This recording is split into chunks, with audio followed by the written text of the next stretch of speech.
깊은 밤 미호가 전하는 무서운 이야기.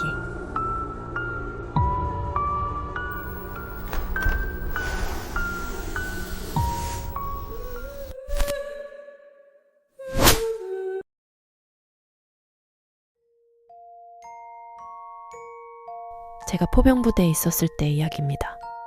정확한 시기는 기억나지 않지만 한겨울이었어요. 눈이 자주 내렸고 바람이 살을 애는 듯이 차가웠습니다. 포병은 다른 전투부대와는 조금 다릅니다. 저희는 포대기라는 근무를 서곤 했어요. 언제든 사격 명령이 떨어지면 바로 대응할 수 있도록 좌표와 각도를 미리 맞춰둔 채 대기하는 임무였습니다. 겉보기엔 단순한 근무 같지만 긴장감은 늘 이어졌습니다. 그 시절 제가 근무하던 곳은 오래된 포대였습니다. 장비는 낡았고 포신 주변엔 기름 냄새가 짙게 남아 있었죠. 그런데 그 포대에는 이상한 말이 돌았습니다. 조준선이 가끔씩 틀어진다거나 포신 각도가 혼자 바뀐다는 이야기였어요. 정비를 마친 지 얼마 되지 않았는데도 그런 일이 반복됐습니다. 누군가는 그걸 노후화 탓이라 했고 누군가는 조용히 말했습니다. 그 포대에는 귀신이 있다고요. 그날 밤 근무를 나간 사람은 저와 후임 한 명뿐이었습니다. 그 친구는 이제 막 일병이 된 조용한 아이였어요. 기온은 영하로 떨어졌고 하늘에는 작은 눈발이 흩날렸습니다. 포대는 들판 한가운데에 있었습니다. 사방이 막혀있지 않아서 바람이 불면 숨이 턱 막히곤 했죠. 그래도 자리를 비울 수는 없었습니다. 포가 있는 이상 그곳엔 누군가가 항상 남아있어야 했거든요. 저는 근무를 준비하며 후임에게 겁먹을 필요 없다고 말했습니다. 그 친구는 언제나 고개를 끄덕이며 대답하던 아이였습니다. 특별히 말이 많은 편도 아니었고 시킨 일은 묵묵히 해내는 그런 병사였죠. 그날도 별다를 건 없었습니다. 눈이 서서히 쌓이던 새벽, 저는 후임에게 따뜻한 커피를 한 잔 타오라고 했습니다. 휴게용 컨테이너가 포대 옆에 있었고 안에는 낡은 전기난로와 커피포트가 하나 놓여 있었어요. 그 친구는 말없이 고개를 끄덕이고 천천히 걸어갔습니다.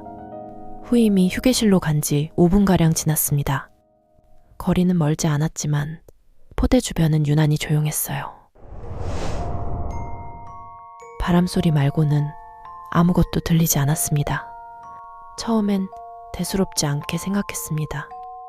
커피를 타는데 시간이 조금 걸리는가 보다 했죠.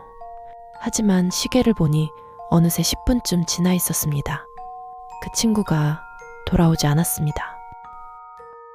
그때부터 조금 불안해졌습니다. 컨테이너까지는 걸어서 1분도 채 안 되는 거리였거든요. 혹시 넘어졌나? 아니면 무슨 일이 생긴 건가 하는 생각이 들었습니다. 그렇다고 자리를 비울 수도 없었습니다. 포대를 비운다는 건 있을 수 없는 일이었거든요.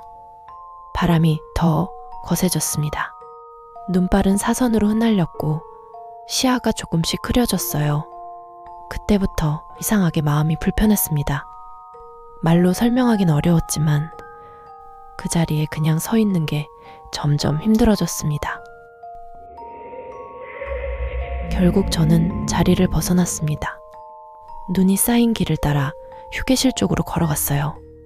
바람이 얼굴을 때렸고 발소리가 눈 위에서 묘하게 울렸습니다. 문틈으로 희미한 불빛이 새어나왔습니다. 안에 누가 있는 건 분명했죠. 가까이 다가가자 낡은 컨테이너 문이 바람에 살짝 흔들렸습니다. 금속이 부딪히는 소리가 귀에 닿았어요. 문을 열었을 때 후임은 의자에 앉아 있었습니다. 고개를 뒤로 젖힌 채 멍하니 앞을 보고 있었어요. 책상 위에는 커피잔 2개가 놓여 있었습니다. 하나는 비어 있었고 하나는 반쯤 식어 있었습니다. 처음엔 자고 있는 줄 알았습니다. 어깨를 흔들었지만 반응이 없었어요. 조금 더 세게 흔들자 그때였습니다.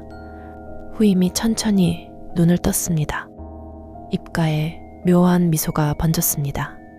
그리고 낮고 부드러운 목소리로 말했습니다.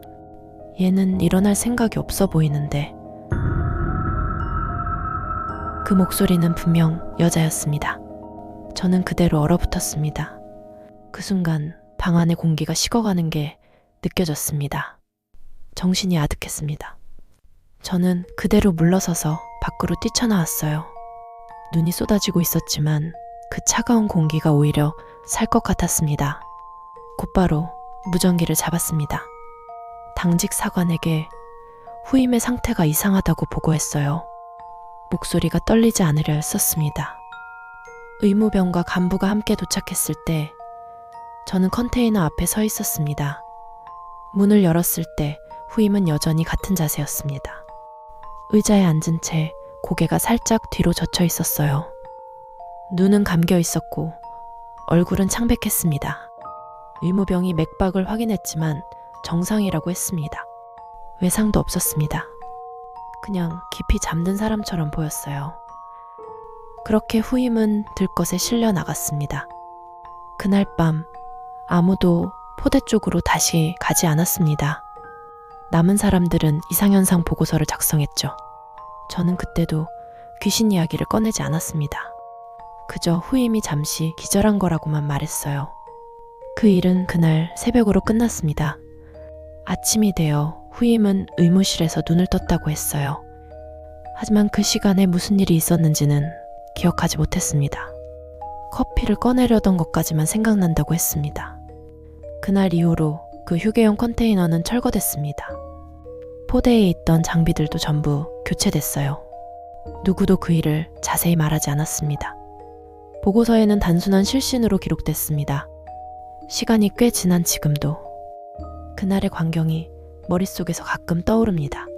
의자에 앉아있던 그 자세, 식어있던 커피잔, 그리고 그 낮고 부드러운 여자 목소리. 얘는 일어날 생각이 없어 보이는데 그 말을 들은 건 저뿐이었습니다.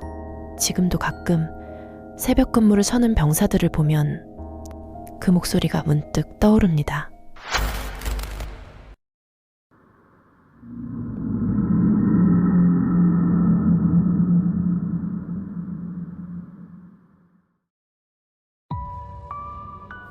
아휴, 끝났다.